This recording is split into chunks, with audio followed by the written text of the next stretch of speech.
सगळे एकत्र आहोत आपल्या आजींच्या पहिल्या पुण्यतिथीनिमित्त.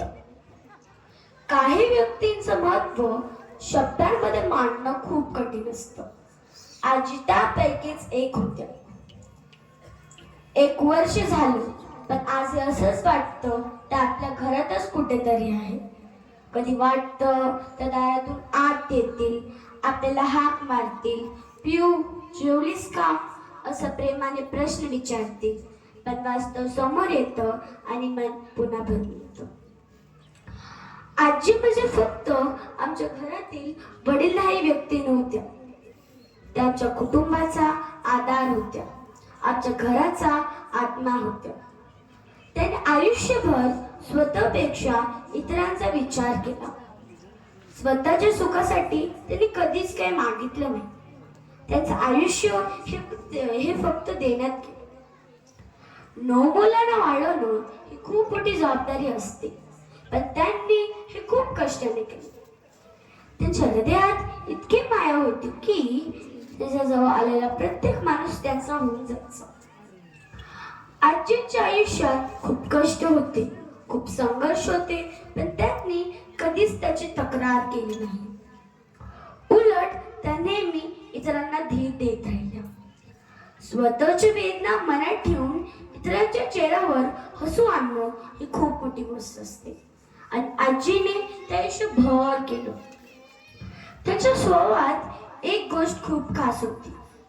कोण चूक कोण बरोबर यापेक्षा त्या नेहमी माणुसकीला महत्त्व द्यायच्या.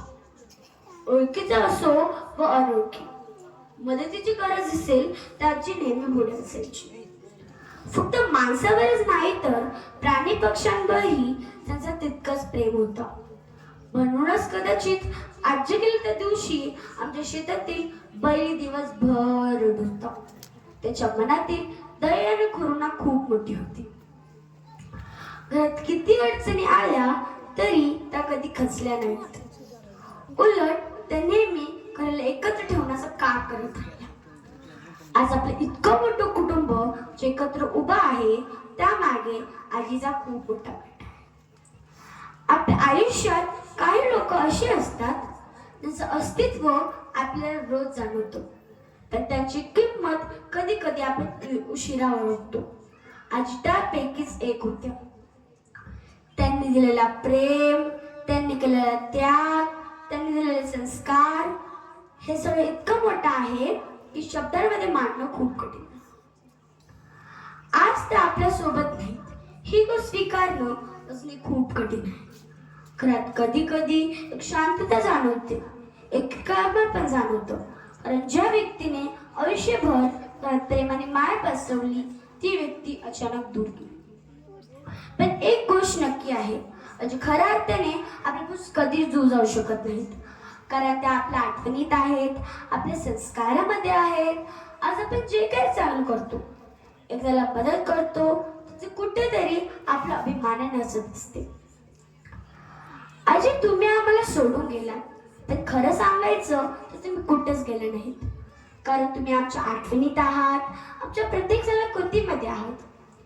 तुम्ही आम्हाला खूप काही दिलं, इतकं की ते आयुष्यभर परत देणं शक्य नाही.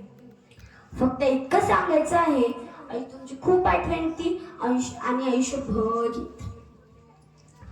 स्वतःची तू कधीच न सांगता त्यांसाठी झटत राहणारी व्यक्ती म्हणजे आजी. स्वतःची तू कधीच न सांगता त्यांसाठी झटत राहणारी व्यक्ती म्हणजे आजी. स्वतःसाठी काहीच न ठेवता आयुष्यभर फक्त देत राहणारी व्यक्ती म्हणजे आजी. आजी तुमच्या पवित्र आत्म्यास आम्हा सर्वांकडून विनम्र विनंती.